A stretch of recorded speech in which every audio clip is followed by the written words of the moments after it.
L'Oriol havia estat el meu professor d'història a l'Autònoma i havíem seguit en contacte poc després que jo marxés a Londres i després ja vam perdre el contacte i llavors ja ell es va fer el monstre que és ara. I llavors ens vam tornar a veure per l'1 d'octubre i jo pensava que no se'n recordaria ja de mi. I res, i vam parlar, sí que se'n recordava i res, vam mantenir una mica el contacte però molt poc i a nivell institucional. I un dia, ell ja era a la presó i em van dir que em volia veure. I a mi em va impressionar molt.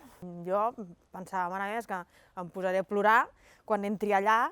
I clar, no sé què em trobaré, i tens al cap tot el que t'imagines que és una presó. I em va impressionar moltíssim veure-la allà, clar. Vull dir, és molt impactant i molt injust tot el que està passant. I llavors allà vam començar unes converses fins que ell va dir-me que havíem pensat que estaria bé que pogués formar equip amb l'Ernest Maragall. Jo l'Ernest Maragall el coneixia de l'Ateneu Barcelonès perquè havíem fet una xerrada junts i és veritat que des d'aleshores havia mantingut el contacte. Va ser una mica bastant natural el fet que sorgís la possibilitat d'anar a Barcelona perquè creien que era molt útil per a l'independentisme poder dir que tenien un projecte per a Barcelona, un projecte per a Barcelona però des de la perspectiva independentista.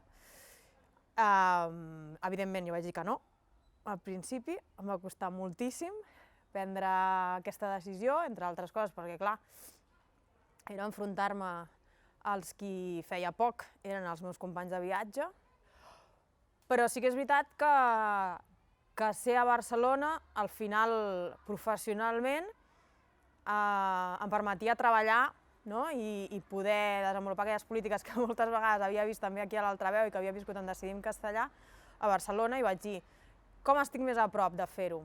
Quedar-me com estic o fent aquest pas? Malgrat totes les crítiques que puguin caure. I vaig pensar que era més útil fer el pas i que les crítiques, doncs, mira tu, ja les gestionaríem. I així va ser, jo crec que va ser una bona decisió. I jo a Esquerra li dec, jo crec que recuperar la confiança en la política.